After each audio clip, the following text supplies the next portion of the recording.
done deal. Okay. All right, Grandma, welcome back Thank you, to, Christian, for doing all this. of This is so course. special for you I, to do. I think this is number 8. I think we're on number 8. 8. And you have some jars next to you. You want to tell us a little bit about those jars? Okay. What are those? I have an actual collection because they mean so much to me. Um, just to let people know what the canning process was like and why my mother appreciated the pressure cooker when she got it and figured it out. Because, mind you, she still was using a wood stove. Coal was considered to be a little bit expensive, so everything they did was with wood. And she was very privileged to have an early pressure cooker and or canner they call it. And people were so afraid of those because they said they could explode if you Uh-huh. didn't do something properly. But Mom was sharp and she figured it out and was so grateful. It would mean the difference if a person had to boil in a large container with water covering the jars. They would have to boil that for probably 2 hours, and everything had a different timing for how it was processed. So if you were cooking on a stove, so to speak, or canning on a stove, you might need to boil the green beans, let's say, for an example, of an hour, hour and 15, 20 minutes. Corn was one of the things that took one of the longest. It was like an hour and 90 minutes, I think it was. But in the pressure cooker, you skim that time down to something like from an hour and 15 minutes down to 20 minutes. And it was Wow. considered to be sterile and safe and done. And of course, you can't control a wood stove the way you would a modern day turn on the gas or electric. Right. So she would just know to just remove it from the intense heat and it would cool down, and she took care of that. But she appreciated that so much when she figured it out, and it saved a lot of time and a lot of gas and all that. Now, how long were had pressure cookers been out at that time? I can remember that I was in the 4th grade, so if I, or 3rd grade, I was in the 2nd or 3rd grade. So at least, I started when I was 5, at least 1947 or 48. They'd Okay. been out for a little bit before Okay. that, All I'm right. sure, before she got one. But my dad was so good about getting her things if he knew it was really a helpful thing. Now, this jar is one of the green kind of canners, and they didn't like that quite as much as the clear ones because the food didn't look as pristine looking through the green coloring. But now we know that that's just a kind of a treasure. This particular one is one that would have a little dome glass lid, and I Huh. do have one around here somewhere, but I use it with a cork and I use them as canisters. But this is an ancient jar, at least probably 90, 100 years old. And Wow. I have many of these. This is a quart size, and Now, is that a ball or a bell? yeah, it's a What is? ball. That's a very famous Yeah. ball jar. Yeah, I see their jars today. And other They're ones are called Kerrs too, right. Kerr. Yeah, I've seen those. Ironically, Yeah, that big one with the pasta in it actually is made by the company Mason. I see the letters yeah, Mason on it, Mason. and that's why they call them Mason jars. I Yes, imagine. absolutely. And I don't think they're around anymore because I don't see any jars that say Mason on them. Only in antique stores. Right. But it's And funny because you just call it a Mason jar, yeah, right? And that everybody knows what it is, but there's yes, actually a they company. would. That's a company, and they Wow. still are. And now imagine that this is made to fit this size. 'Cause this is a large one, a modern day one, but it would fit around this, and there would be a glass dome-shaped thing that clamped down onto this with a little clamp on each side. And when you got ready to break the seal, you pull on this little tab to break the seal. Otherwise, you'd just be chipping the glass if you pried it loose because the glass was against the metal part that you would be using. So that's the way this one would seal. And those are really rare to find now. These little things come with modern day jars. Yeah. But that's the way this one would also work. You would have this, and imagine that it fit. It was the proper size.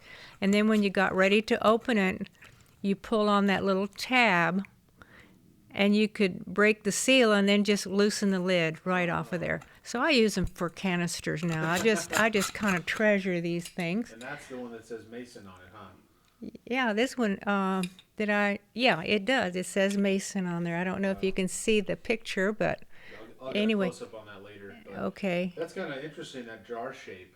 Yes, It's not really like a normal jar. right. It sort of almost looks like a bullet. And so this one would have been, and it has little bubbles in the glass, so you'd have to be mindful that that was still safe to use if you chipped a little bubble, because it would break the seal. And this one also would have the same little rubber ring, and this is the way it clamped down to close. You'd just clamp this down and it would lock. And as I said, you can hardly find these little rubber rings that fit these jars now. And the other one I have is an odd thing. There were jars that fit this, which is smaller than regular. Yeah. See the normal size of the jar top? This is called a 63, and it's so rare that I have to watch it like a hawk that I don't lose it, because you can't even find them anywhere now.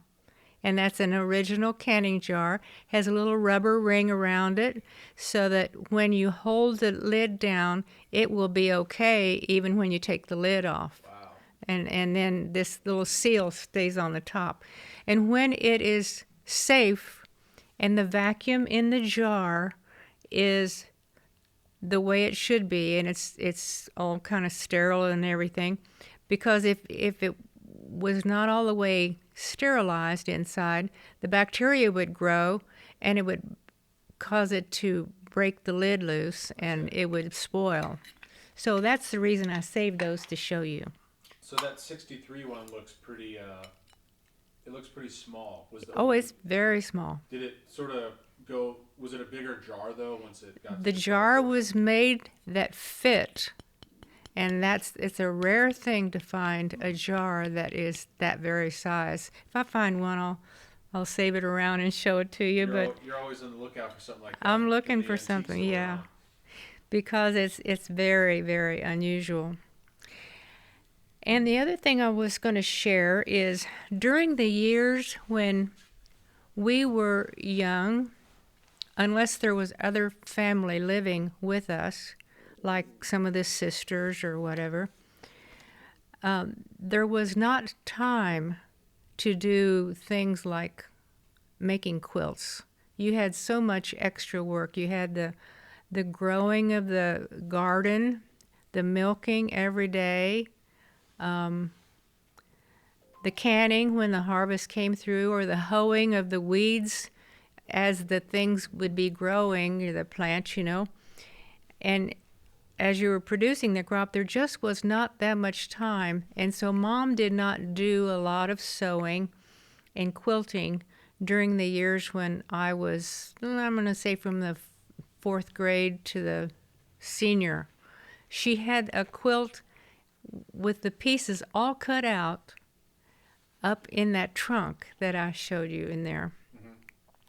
And I can remember seeing they were pink and blue all the years I was home.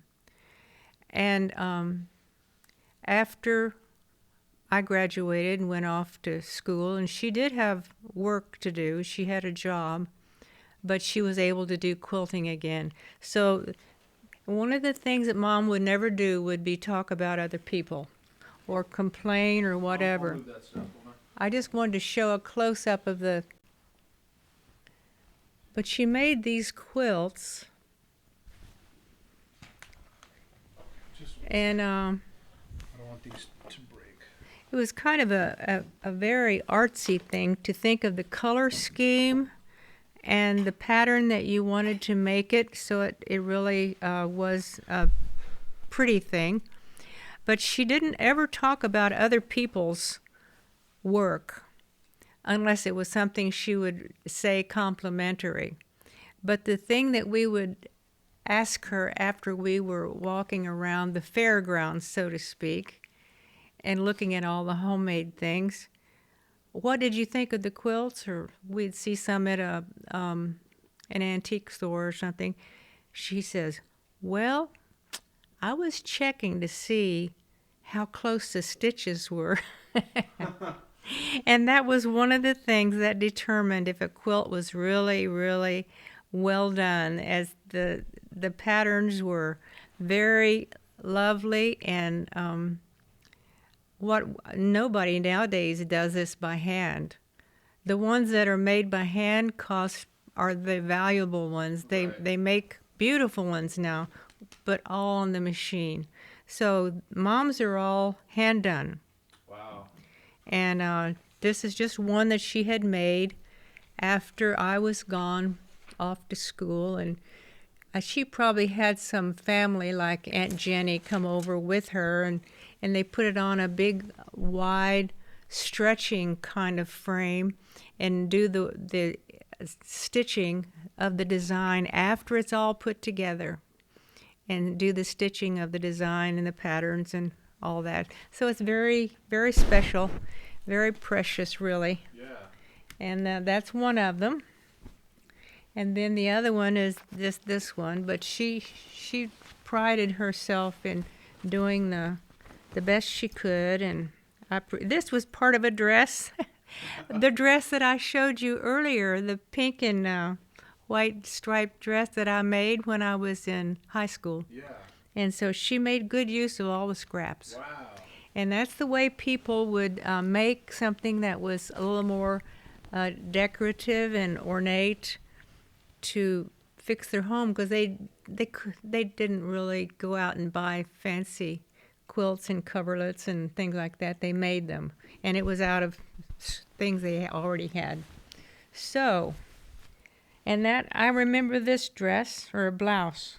Wow. So it's all kind of fun to see the history of where that came from. Some of it was, Now how did I remember that. How did she so accurately space all those squares out and everything? I mean, how do you keep measurement of that? They have patterns, and then you put the pattern together the way it explains to do it, and then after that you put everything together in a formation of the way you want it to look, and then you go in and do the little fine quilt business afterwards. But she had a little pattern to go by. You'd have to, and then sometimes nowadays they have things where you trace, and then when you dampen it, it'll make it disappear, that you can't see the trace lines. But she would do all that, and I was proud of her. She did a fine job. Those are amazing.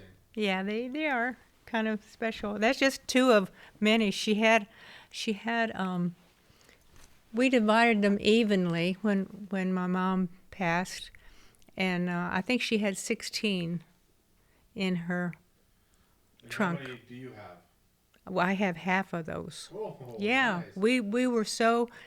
When Mom passed, my brother says, I asked him if he wanted to come and pick out ones that were like his favorites. He says, nope, you pick them out. He says, you just go ahead, and we trusted each other, and we're good with understanding. It was just all fair, and so he had no qualms, and I had no qualms, Wow. because he would bring to my attention things that I didn't know about. Like there was a gate that he saved. There were outside in the little shed, and he said, "Hey sis, do you want these gates?" And I didn't know about them, and they're just very pretty, so Oh, man. I saved them. Well, let's do some pictures. Okay. We'll have it here so you can see. Oh, yeah, that is a picture of Rod's mother and her brother named Norman, who they explained was very tall, and that shows as a fact because it was written on the back of the picture who it was, or I would never have figured it out. Right. That's who that was, is her and her brother Norman. And he was evidently well over 6 feet tall when it was kind of an unusual thing to see people of that height. So that could be where I get my height. Could That's be. what Grandma thinks. She thinks that it could be from this Norman, my grandpa's mother's brother, Mm-hmm, right. and he looks to be about 6'2" or 6'3" there. I think Evidently. it's pretty close to my size, but could be where I get it. Mm-hmm. Yeah. His mom was a little bit shorter than me, but it shows the very big difference between the ages. Now, that is when Rod and I were dating. No, it's early on. We were actually married there.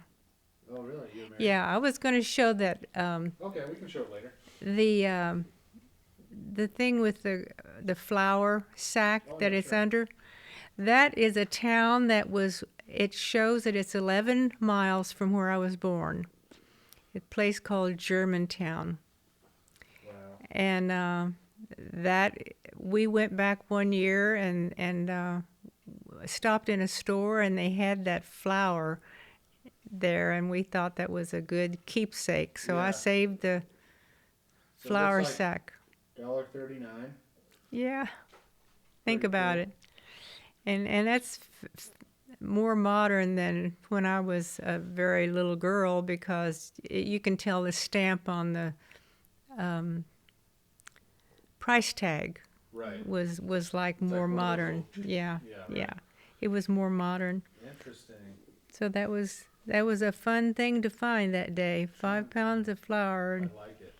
Did you want to go through these photos, or did you want to wait? What did you want to do? let's see. I wanted to tell one little thing I had not remembered to share. I don't think I told this. At the hospital, when we were working and someone was critical or had passed away, that we did not tell people on the phone. And this was a rare thing for this to happen, that someone died on your shift. It's not an everyday occurrence. But the point is, we did not tell the family that the person had passed away because they would be so distraught on the way to the hospital that Right. people had in the past evidently had accidents. So they learned to say, you know, it's taken a turn for the worse, and we'd like for you to come to the hospital, you know, whenever you can, whatever, because the person had actually died. But we could not say that openly on the phone. Yeah. It was. That makes sense. It makes good sense, and that was just a protocol that we had at the hospital. Man. Let's go through. Did you want to save these photos for your story, or did you want to go through them? Probably. Let's. It'll be partly, yeah. Yeah, we can go through. Now the other thing is, I wanted to say that while I was at the hospital as a student, we had an opportunity once in a while during our last 2 years to attend a musical that was downtown in Cincinnati. And I didn't realize until years later what a big deal this was, because it was just the fact that they had sold out, but they had a few tickets left, so they would call up the nursing facility and say, we have a few tickets left. If someone would like to take advantage, we'd like to share. So what we would do is pool our 25 cents or a dollar or whatever to go ride the taxi down as a group of like 4 people, whoever was off at the moment, off duty. And we would go down and visit, and I got to see The King and I. Oh wow. I didn't know what a rare thing. I just know we totally enjoyed ourselves when we go to those things. But then we'd ride straight back to the nursing facility. But I got to see The King and I in real life. So that was like a play. It was in a play, yeah. Oh wow. They were just touring, and that was one of them, and I recall. I can't remember others, but later in life I realized The King and I got to see that. Yeah. Wow. So that was a rare treat for us And where was to that be at? Like it was in Cincinnati downtown? downtown Cincinnati. There was a little music hall that or played the place that they had things like special presentations. It wasn't a big gym or anything like that. It was just a big. Well, it was a good sized facility though, but it was one of the memories I wanted to tell you about. Wow. Well, I like that. Well, I now realize it was very special. Mm-hmm. Well, I think we started with, or left off with the fact that I had been dating a young man after I finished school, and all of a sudden he stopped communication. So I just did not understand this. We had been good buddies and had a good thing going there. So anyway, I was really blue, just not understanding. And Rod was in the same kind of facility or position. He had been dating someone, and they had actually stopped seeing each other. So we're in the same situation. And some individual, I can't remember who it was, that suggested, well, why don't you take a class over at the Bible college? It's where my brother was going to school. And so they suggested piano. And my teacher was from Juilliard, by the way. Oh. He was very well known, Mr. Fine. Anyway, and the other thing was anything that applied to what might add to what my knowledge should include was psychology. So I took a class in, of all things, abnormal psychology by White. And Rod was working at getting an extra degree after he had finished his college years, and he was team teaching. So he was the one who was teaching this night that I went, and I don't remember how many different classes that the regular teacher would observe and grade him on whatever.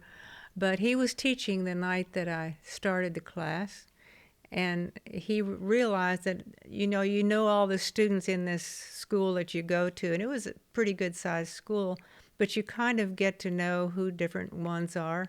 And he realized that I hadn't been there to anything before.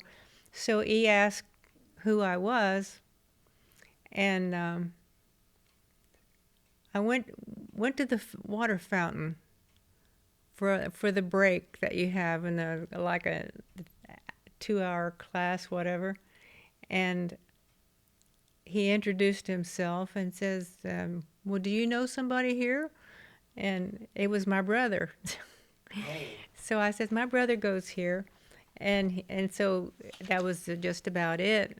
And he asked my brother if he thought I might be interested in going with him. So if it was okay or whatever. And so that was the end of that. And it was 2 or 3 weeks. And now you have to realize that your grandpa had several jobs. All the time he was in school, he was working at some kind of job. And at the time, he worked at the bank, for one. There was one time he had 3 different jobs at the same time. Wow. And one of the things he did was preached on the weekends. And I can't remember what the third one was. I'll tell you what it was if I ever figure out what it was. But at one time he did. And the thing is, he literally was able to help his family back home after paying his own bills at school and putting himself through school. He actually was able to share with them. Wow. And help them out. But that was why he was busy. And he was the oldest. So, he's the and oldest. there was still a lot of kids at home still Yes. with his parents. Right? Yes. How many kids were in his family again? To count the number, there was Tim and Bobby, Noreen, and Gloria, for sure. And so they were all probably still at home. They were still at home. Yeah, okay. They all still were. So he would help them out. So that was kind of amazing when you think about his past history of having no help at all in paying his way to school. Right. So he was a busy cookie. Did that bother you when you guys were dating? No. No. The point is, I didn't know any different. I was just content with what time we could be together. But the point is, we went, of all things, on our first date to a revival. Oh. And what that is a really kind of a high-powered preaching. They just have the best speakers that you can find to come and preach for like a week, sometimes 2 weeks. We had revivals at our small church even a lot, about once a year, in fact. And so we went to this revival. That was our first date. And then one of the next main dates I can recall was we went to a movie called The Longest Day. It was a war movie. Yeah. It's supposed to be really good. And so Grandpa liked all those historical things and war movies. He appreciated what the soldiers had done and everything, but he liked that kind of thing. And so we went to that. And we would go to his church where he was still preaching in the country, Mount Carmel. And we'd go there on Sundays because I was working at the Visiting Nurse Association at this time. Still had weekends off. That was a rare, good thing. So as you drive to go to church, I looked it up on Google, and it's an hour and 26 minutes distance. Wow. To drive to go one way. One way. And he would preach in the morning, and then in the afternoon he would preach again in the evening before he'd come back home. So as we did that, one of the things that was another interesting tidbit, one of my relatives, a distant relative, had made the pulpit in that church. And we all made that connection and figured it out. So like woodwork made it. Yeah, he did the woodwork and created the pulpit in the Mount Carmel Christian Church. So that was kind of a small world, and that was actually driving up to the area very close to where I had lived as a child. It was very, very much of a homecoming to be there. But we'd do that, and then there was a big, it was a small convention with like 300 or 400 people that happened every year, Conference on Evangelism. And that was like a lot of preaching, a lot of music. It was just a really nice program. We'd go to that, and it got to be around November, December, something like that. They approached him about starting a new church in Fairfield, Ohio. So he considered that and finally decided that might be the thing that he should do. Now he's working at the bank, And I didn't mention this before, but he had an absolutely wonderful work ethic. But at the bank, it was like when we were at the hospital, things had to be completed just right before you could go home. And he said that they had to make sure that everything came out to the right, accurate amount when they balanced their bookkeeping and were ready to leave at night. And he said it had to match to the dime, or you couldn't go home. Wow. So that was a pretty interesting thing to think about. This was the early computers, and he had learned when he worked at where his Uncle Eddie got him in the aircraft business, got him started with the computer business. He understood how that worked, and I think he told the story about how when he walked into the bank, he was desperate. He didn't have any finances except enough money to get back up on the bus to his college dorm area.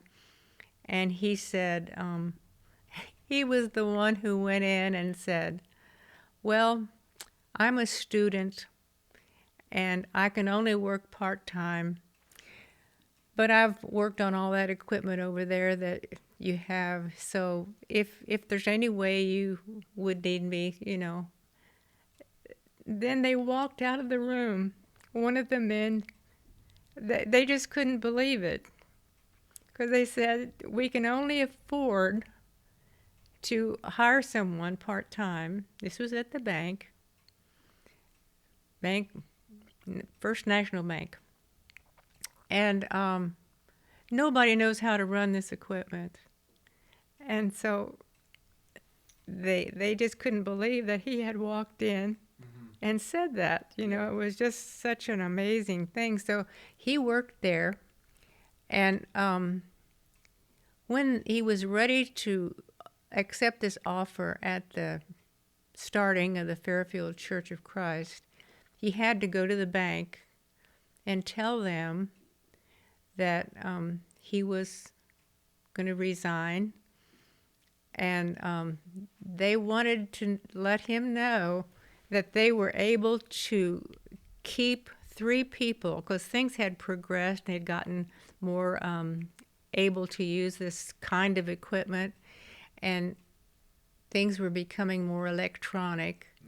And they said, well, we wanted to downsize the staff, and we were going to only keep 3 people and send them, and Mike helped me remember this, going to send them to NCR for further training if they would stay on, and you were one of them.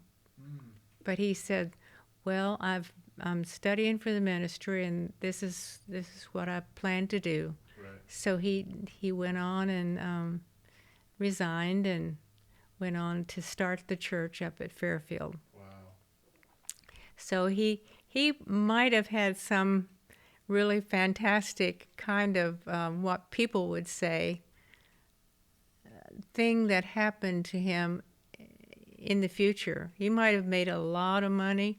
He might have been because he was very dedicated to do what he could, the best he could.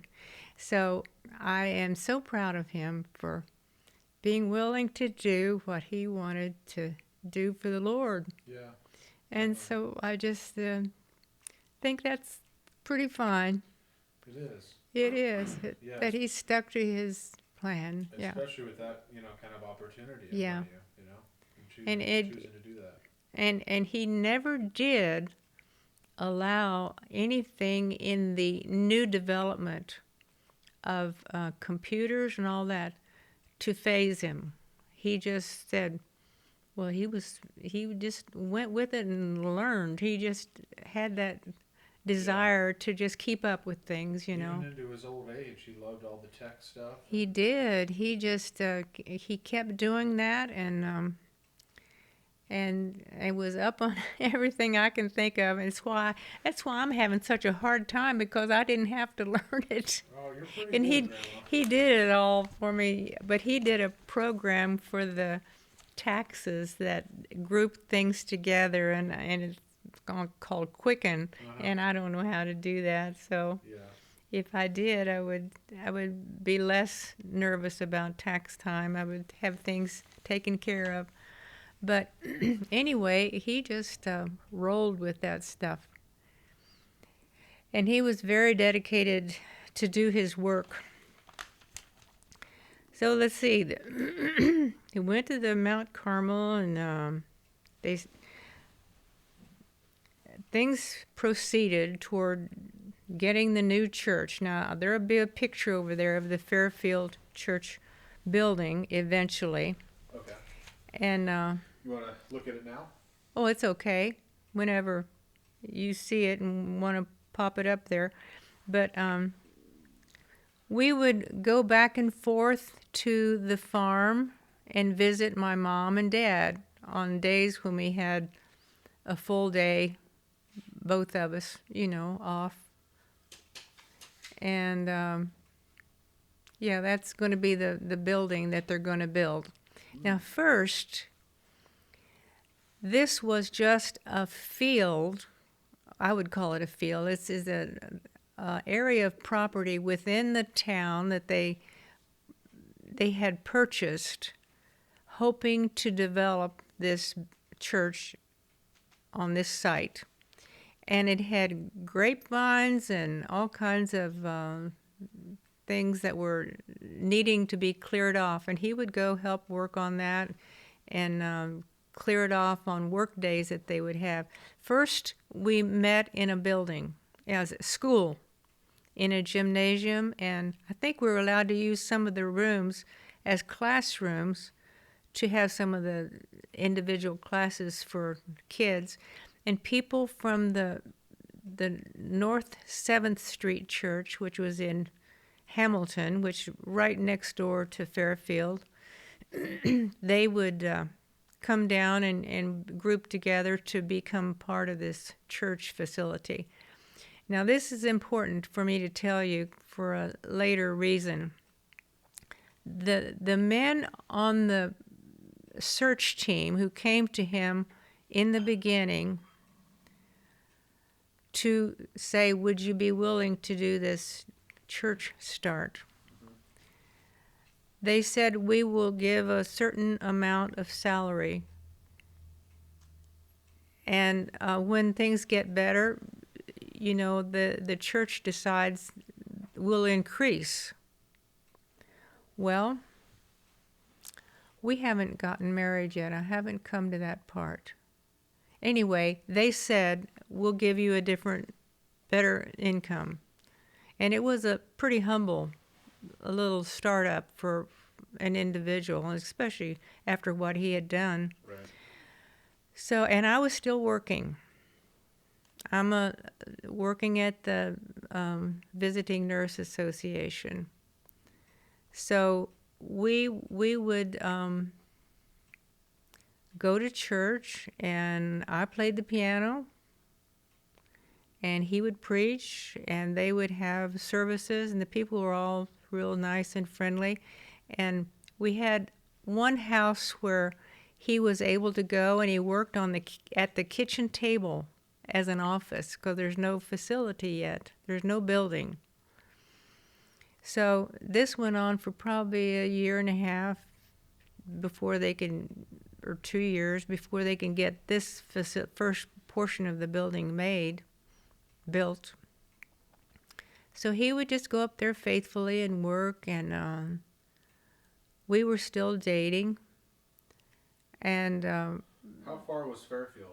Fairfield is a part of I'm going to say 15, 20 miles, not far at all from the heart of Cincinnati. I see. It's not far at all. It's just a suburb, honestly, just kind of grown together. And Hamilton, right adjoining it. So we went there, and we'd go to the farm and visit, and we just very casually learned to understand who each other was. And someone asked the question, how did Grandpa propose? And the point was, we just kind of talked things over. And we just kind of agreed we would like to be together. And so it was not a big dramatic anything. It was just kind of like we knew who each other was, and we appreciated, and we each knew about each other's past. And so we just agreed we wanted to get married. So then in our little local church, I don't think there had ever been a wedding, a bishop, any kind of a size of anything. And people mostly would go to the justice of the peace or take someone with them, or have somebody in their home and have the preacher come over and have a couple of people stand up with them and say they had gotten married. We didn't have big weddings. So when Rod said, well, of course we'll have a wedding.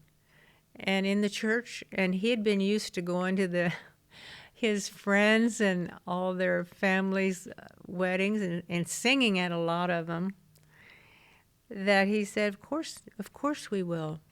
And so I thought, I didn't know what this all entailed, and had never even been around to know the protocol. How long did you guys date before you married? We decided, okay, I'm going to say we met probably in the beginning of a class session, like would start in September, probably. And we dated until probably we decided about January or so. And then you prepare for the wedding. Wow. So we didn't date very long. We just kind of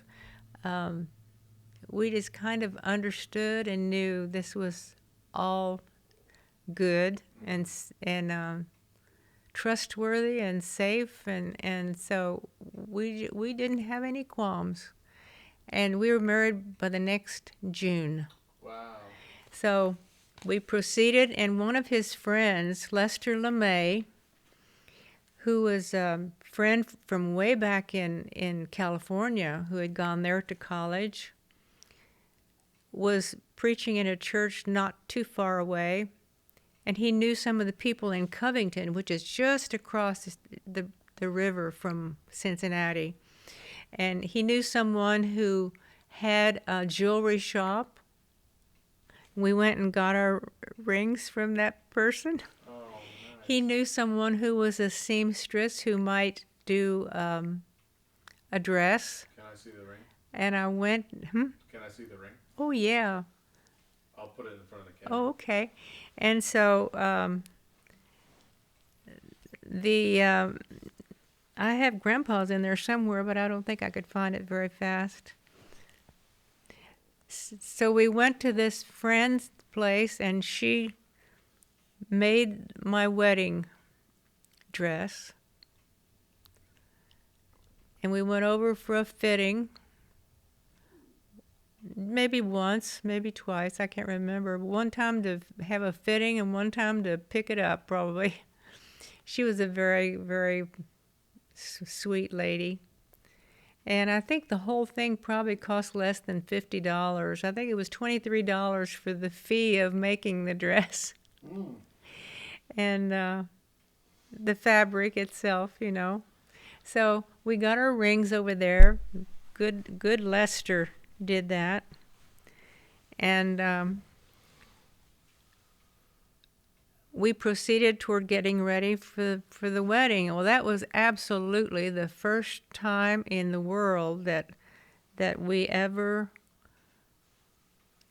remember having a church wedding in that facility. And we had been going there for how many years?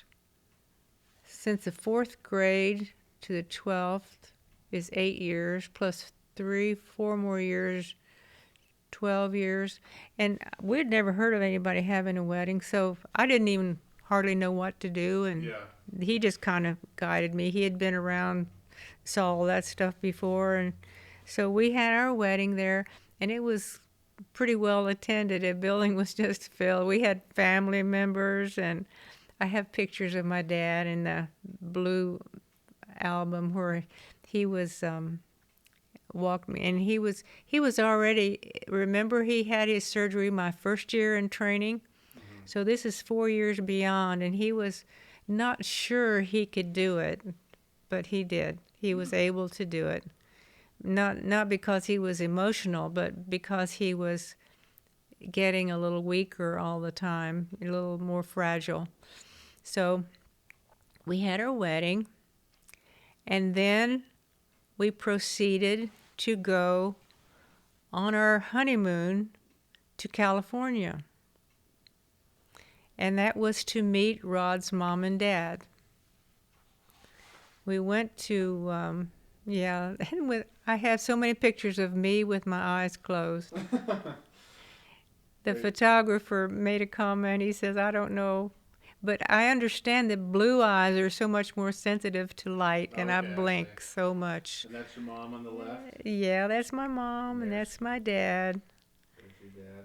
So I have a lot more pictures in that blue folder of the wedding itself. Over here.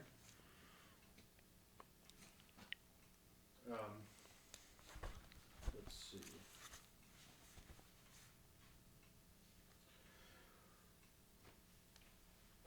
Oh, and the reception was held in our school gym where I graduated. They allowed us to come over and have a reception. And in those days, we didn't do like food and all that. We did like beverage and cake, something like that. That's what we did. So that was it. But we did have a lot of gifts. There were 2 tables just loaded, and you do not go away without opening the gift in front of the individual that gave you. Really? So we were there until probably midnight, doing that. And it was wonderful. I don't think I've ever had to buy towels in my life.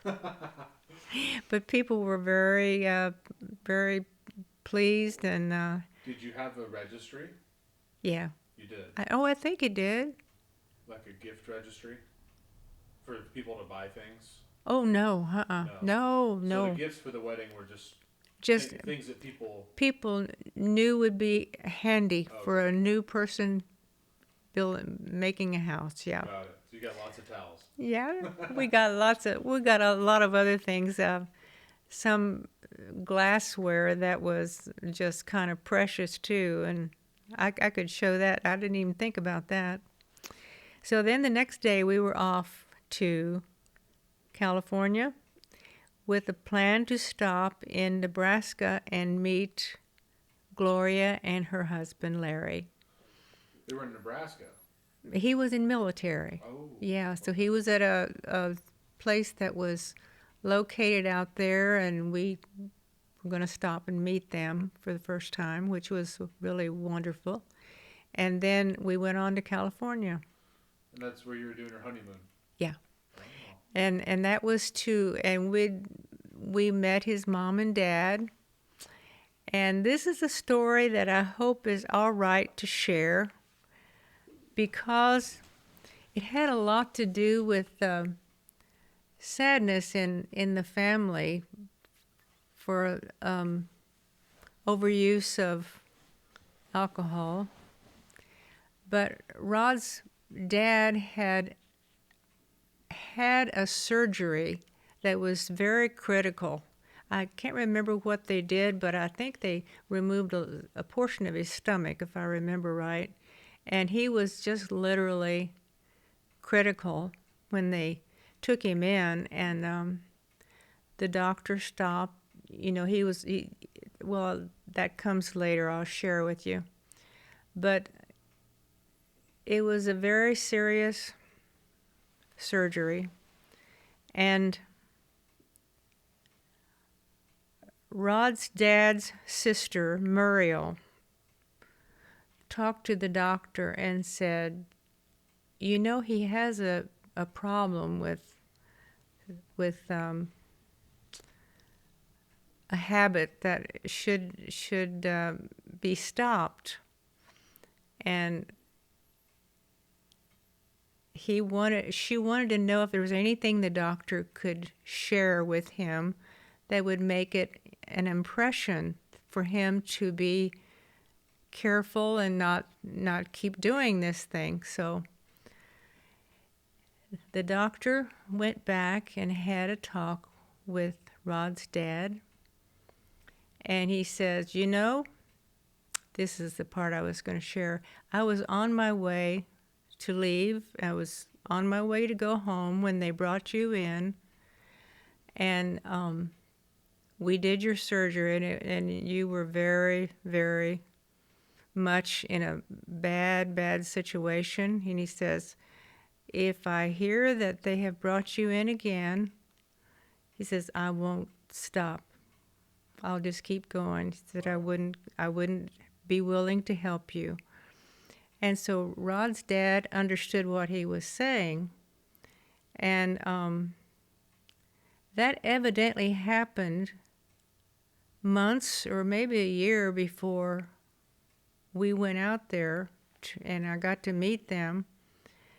But the point is this.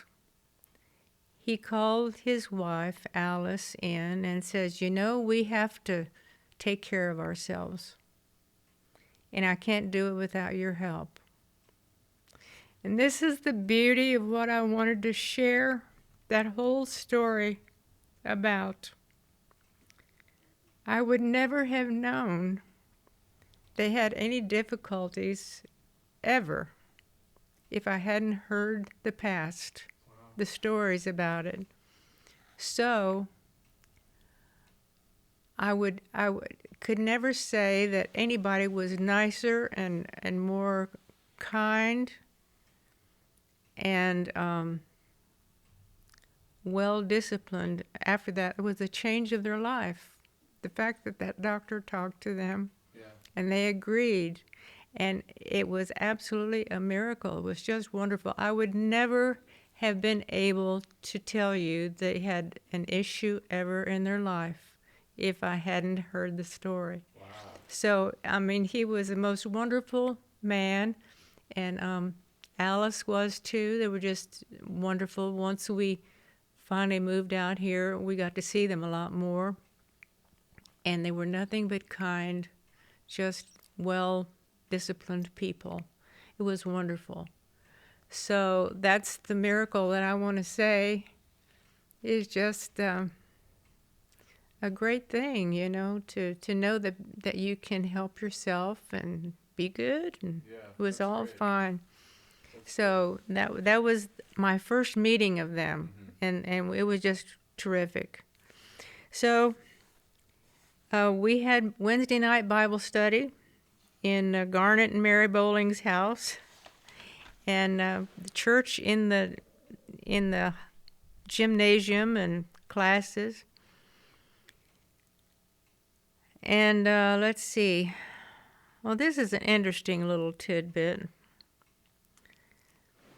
My Aunt Virginia, my mother's sister, who lived in Morristown, lived in the same town as my brother's future wife. And Aunt Jenny told my mother, and Aunt Jenny was a fine Christian lady, she told my mother that she had been called to the house to assist when a little baby was born at a certain household. And she asked Aunt Jenny, the new mother did, I don't have a name picked out for the baby yet. And my Aunt Jenny says, well, she says, have you thought about, and she named the name Elizabeth. That's her sister. And so the thing is, this lady was the mother of my brother's future wife. And she might have been named the same name because that name was given to her. Oh. And it would be my mother. That's a very rare thing. I don't think anybody has ever talked about it anywhere ever before, but that's a true. And Aunt Judy did not fib. She was a fine Christian lady. Oh. So that was the story about that. And so after we got married. Now, where was your honeymoon? What did you guys do for your honeymoon? We visited and stayed at Rod's mom and dad's house. Okay. In forgot what town it was in, but it was in the city of like Los Angeles area. And Rod knew all the places to go, like Knott's Berry Farm or places like the beach and all that. And we'd just take little day trips. Now, mind you, we had 2 weeks. This is another little fun thing to tell you. Were they in Bell Gardens? Was it Bell Gardens? No, that's when his dad first built their house, Right. and then they left that one and went to Oregon. Got it. Okay. So we just did little day trips. It was all wonderful to me because I hadn't been used to anything. I have to tell you one funny thing. Mike reminded me of it. I was a country bumpkin, you know. I had a little bit of, it was a sophisticated hospital I went to, but I didn't do a lot of outside kinds of things, you know, like fancy things like some girls might have who had been in the city. And when Rod and I first went on a date, he took me to an Italian place, and it was really well known to all those seminary students. Well, I got to think of the name of that. And we went there one night for dinner, and mind you, we had just met. We hadn't really been out a lot. And I saw this nice container with a lid on it on the table, and I thought it was sugar. So I put Parmesan cheese in my coffee. Grandma. I did. I didn't know any different. I just dumped it in. And the point is, I cannot remember if I actually even told him or whether I drank it to get it down. I don't remember, honestly. I cannot remember. But Mike thinks that's so funny, which Grandpa told him about it evidently later. That is funny. And I did. I put Parmesan cheese thinking it was sugar because it had a little metal lid on it, like a sugar bowl. And I did that, so that's funny. I did. It was Parmesan cheese. So that's one on me. I told you I was not used to a lot of fancy stuff. Uh-huh. So anyway, let's see, what was next? We got married. Oh, then this is interesting little tidbit. Rod had traveled back and forth as a student from home to Cincinnati, from his home in Los Angeles area, many times. And he knew if we only had 2 weeks of vacation, that you have to make the best use of your driving time that you can. Yeah. 2 weeks, because you got to get back in time and be there safely after not, having any traffic issues or tire troubles or whatever. So we would drive always, and this happened every other time we went, every other year to travel to his folks' home. We would drive all night, all day and all night, and the next day, and then stop that night. That means 24 hours plus overnight, and then to save time. That's crazy. That's very difficult. And he Very did all the difficult. driving? He did most of the driving. Yeah, I'm sure he did. Wow. And we would sleep so fine that night we finally got to sleep. But that was a thing that we did all those years, going back and forth, just to save time Wow. and not be losing our visit time with the family. So you can imagine why it would be difficult to stop for many touristy kind of things. We did not do that, but after I can't remember if he got more vacation later, is why we could stop for like a 5 mile off of the main road kind of thing that you saw advertised for a long time, like just a scenery kind of thing, not anything to stop and mess around with time, doing something, but just to look at some scenes, and we would do that. But that was our life until later when we could afford to buy plane tickets, and that was many years later. Right. So we did that, and that was just understood. Well, that's what a lot of people did, I imagine, right? A lot of I people. imagine a lot of people did. Yeah. Yeah. Flying wasn't that popular back then. Yeah. Yeah. So he told you the story about how he hitchhiked across the country and Yeah. and all that. So we can show some of those pictures. I don't know how much more time we have, Oh. but I can go on with the story afterwards. There is a little notebook kind of thing that has a few. I wouldn't show very many of them, but Over here? In the box? yeah, it's a notebook that's an album kind of thing. It just show one or two of the pictures. In here? I like to never found the thing. No, I must have laid it somewhere. Don't worry about it. Okay. We'll do it next. It was just some of the wedding pictures, but one of the things is a lady who Rod worked with at the bank just thought the world of him, and she came to the wedding, which is it was 75 miles to go to the place where we were, to Mom's church, where the wedding was, and she came. She just thought the world of Rod. That's nice. So, So is that it a blue folder? it's a blue. Oh, there it is. Did I lay it in there?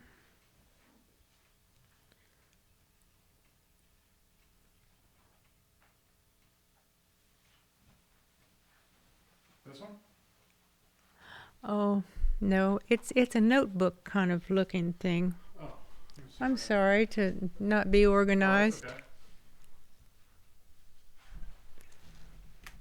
We can show those later. No problem.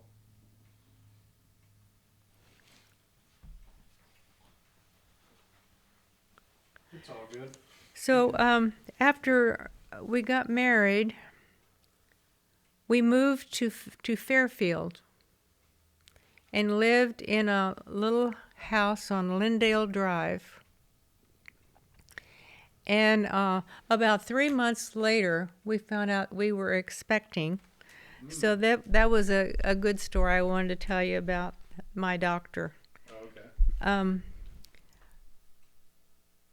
In the hospital, you get to know a lot of people and you work one-on-one with them, and it's just really an interesting thing to know someone, and how capable they are and all that.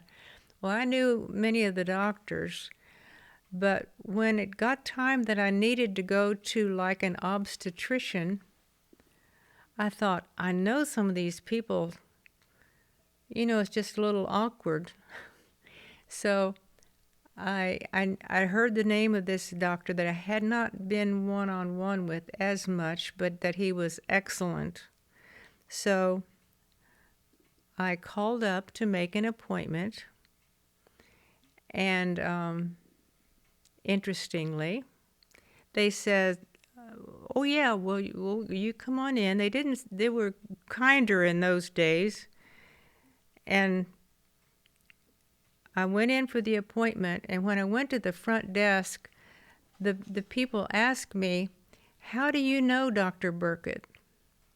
And I says, "Well, I worked with him at the hospital, or I knew him from the hospital." I think I said it that way. And she says, Oh, okay, no worries. Because he was a teacher over at the college for doctors. Mm-hmm.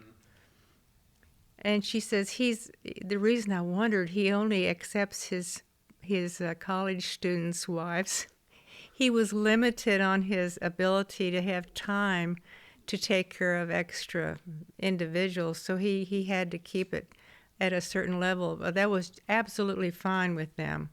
And he was the most wonderful doctor, and I have to share that because, I told you I was 3.5 pounds when I was born, and I was born at home in the country. And the doctor did not suggest that they take me to the hospital. I don't know why, or whether he thought it would be cost prohibitive or what the reason was, but he just said, keep her warm and don't stress her out, as far as I had to use a bottle. I was too weakly for anything else. And so, as you can see, I survived. When I was in nurses training, I found out that in those days, if they had sent me to the hospital, that possibly they did not understand about regulating the oxygen in those little cubicles that they put the babies in. And I probably would have been blind because they just gave it the most powerful oxygen they could, and it was too much. Wow. And it happened to cause that problem. So I was fortunate. Well, I don't know if because I weighed 3.5 pounds, it meant I was a preemie, or whether Mom had the same issues that I'm going to share in a second. But Dr. Burkett was an excellent doctor. I mean, he was just on top of everything that needed to be known in those days. And one of the things they share that has helped to save the lives of women and babies is prenatal care. The fact that they have someone watching after their medical status as they're going through their time of expecting. So I had Dr. Burkett, and he was, as I said, really top-notch. So when it got to be 7.5 months, something like that, they don't have to do a total exam every single time until you get to be so far along. And he did the exam on that occasion, and he says, Betty, he says, you're having happen what normally it takes labor to help happen. So normally we'd like do an exam like that every couple of weeks, but he started to check every week, and he says it's still proceeding. Oh. So the point is, I have happen what normally takes labor to help along without having any labor symptoms. So he says you need to be careful. Don't do anything stressful or do a lot of walking or standing or whatever. Yeah. So it got to be like a couple of weeks before I was expected to deliver, and he said, you come and you're going to go in the hospital. So they had to help start the labor. And labor is supposed to take, I remember vaguely the timing that they said was like 11 to 14, 13 hours, just a gradual increase of the process. And mine was 3.5 hours for the first one. Wow. Because they induced labor is what they called it. And so Regina was born. Is that her? That's her. This is my mom. We were very excited, and she was. Somebody asked how did I feel when I first found out, and I thought I had never been around little ones except in the hospital. So it was kind of an awesome thing for me just going through. We were happy. But the point is she was born, and we were just happy as anything. Yeah. So was it happening a little bit faster than it should have? Is that what oh the deal yes, was? Okay. the whole thing that it requires for labor to do Uh-huh. was happening months ahead, like at least 7 months. I was really beginning to show signs of like almost going into labor. That's what made me wonder if maybe that's what happened to my mother. And because I was 3.5 pounds, I was supposed to put on a little bit more weight and all that. And how heavy was Regina? She was 7'6", I think, Okay. And or so maybe 6. I don't know. normal pregnancy 9 months, right? Yes. But my mom came at like 7. You're saying? No, the 7'6", I think, might have been the weight I'm thinking of. It was, I can't remember exactly. It was a little early. Oh yeah, definitely. Yeah. But they put on a weight, babies do, the last few weeks. Oh, I see. Yeah. So that was the thing, and that's why I think maybe that same mom had the same process, because. With you. Yeah. Yeah. And that's why I was 3.5 pounds. Wow. Yeah. And because the same thing happened when Mike was due, and the doctor says, Betty, the same thing's happening that it did before. And so I had to just really be still. Scared you a little bit, right? Hearing that. Well, yeah, I was mindful because you could have a very difficult thing happen, on your way to the hospital. Yeah. And as I said, the one thing they have said is that saves lives of babies and moms was prenatal care, knowing ahead of time what's going on and all that. So does that include like taking like certain prenatal vitamins and things like that, or no? they don't talk about the vitamins that much because it's just kind of understood that the doctor would be aware of your progress if your blood pressure was way too high or things like that. I see. And How did you and Rod decide how many kids you wanted? well, we I guess we kind of discussed it, and that was possible that we were okay with having our boy and our girl. Yeah. So like a boy and a girl, too. Yeah. And you were kind of like, all right, we're good. Yeah. Or was it? Did you want to have more after you had Mike, or not really? I hadn't really thought about it that way. If I had, I would have had one. I mean, or had I would have gone ahead and had my baby, but we just kind of decided, I guess, that, and then we moved to California, and that was a different world still, because Dr. Burkett, I tell you, he was so fine. If I asked a question, he just stopped and taught and helped me with understanding exactly what was going on, and he told me some things that were so interesting that it might not be for this podcast, but things that he had learned in his work in his field that were so profound. In those days, I'll just go ahead and share some of it. He asked me how I wanted to feed my baby. It was a very unusual thing for people to do nursing in those days. And in class, we found out it was so much better for the mom and the baby both. But he said, when I told him how, I said, well, I'd like to do nursing if you thought I could. he gave me a 15, 20-minute teaching lesson so profound that I had no qualms. I knew I could do it. Oh wow. He was such a good doctor.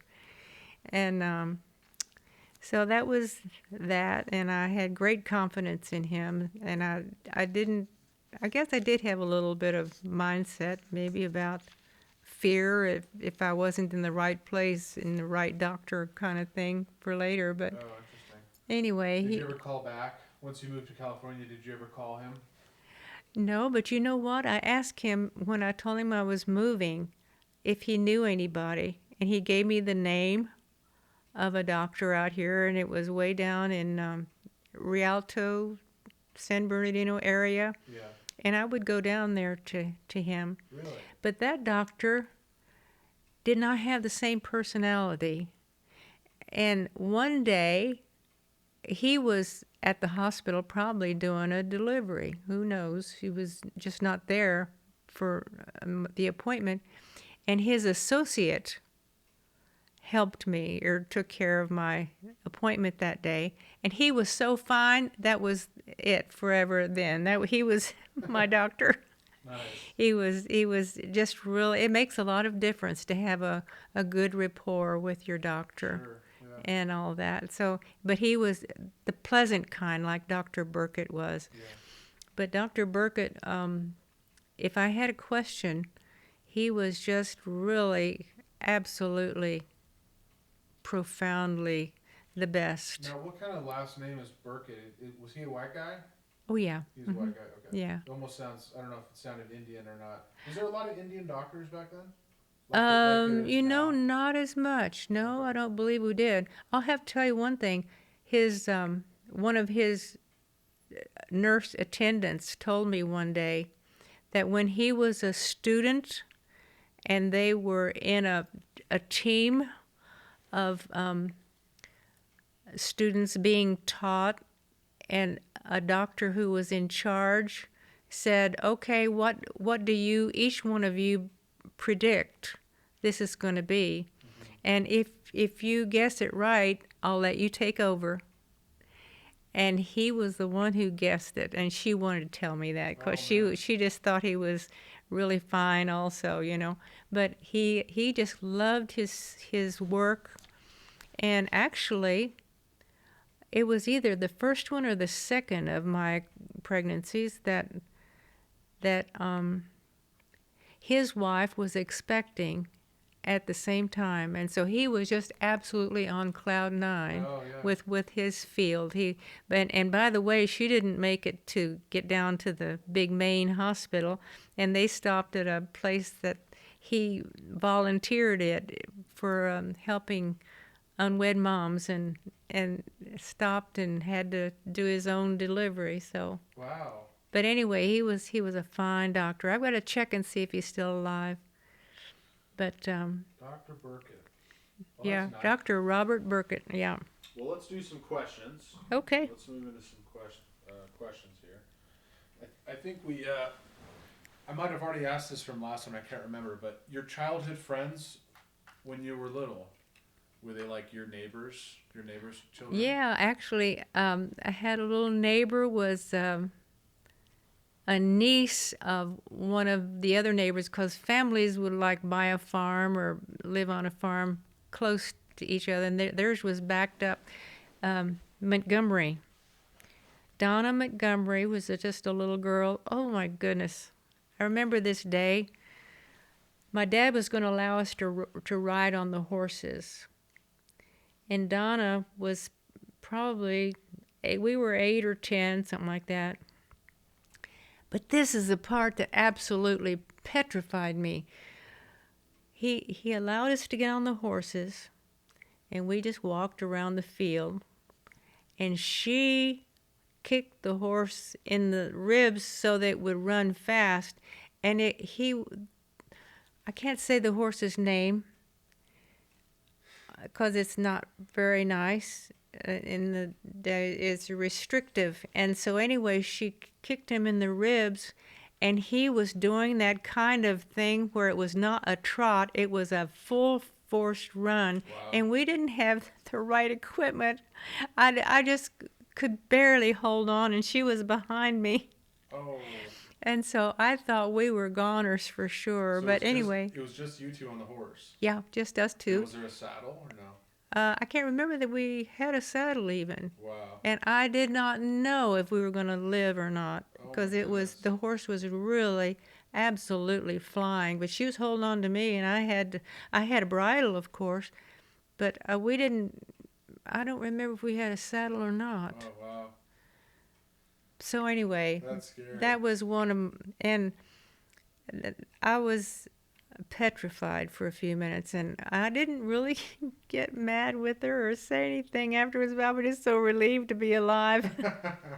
But it was a full-fledged run. It was not a trot, Like a loping gallop, up and down. like It was just flying. absolutely the most frightening thing. What kind of stuff would you guys do together? Like, would you guys go like hang out in the garden and do Yeah. stuff, or would you like help your moms? Um, as children visiting, Yeah, like hanging out with each um, other. it wasn't impressive enough that I can even recall. We just enjoyed talking to each other, Yeah. and maybe we'd take a little walk. We didn't have to be anything like Yeah. jumping up and down games or Just hanging anything. out, huh? Yeah, just hanging out is what we did. What were some of your favorite childhood games or toys that you had? My games? Or toys? Or like a doll? Did you guys play games? Um, Yeah, oh yeah, did you guys play any, what kind of games did you play back then? when we got to be a little bit older, we played Monopoly, Hmm. my brother. Would you But guys we play didn't like do it stuff a lot. outside? Like hopscotch? Not really. No? We just, it was only like a wintertime game. We didn't do anything much. We were just content doing a little bit of nothing, honestly. So you had Monopoly even way back then? Mm-hmm. Wow. Yeah. Monopoly's old. And I never did get very adept at checkers even, but Oh. my grandpa and my brother would play checkers a lot. They would do that. So they were, But you had like dolls, right? But your mom made you that doll. yeah, Yeah, and Mhm. you liked the dolls. yeah. And mostly it was just like milling around and helping in the kitchen or doing something. We didn't really play, so to speak. We just kind of You were kind of helping out all the time. helping out most of the time. Did Punky have toys? Were you telling me he had like a pop cap gun? When he was very young, yeah, he Okay. did. And he and my papa would go fishing, would really be a treat for them.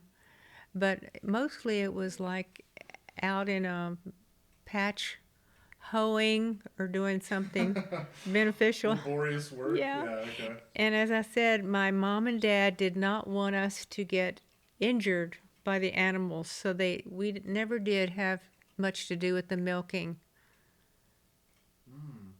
Okay, here's one. When was your first car accident?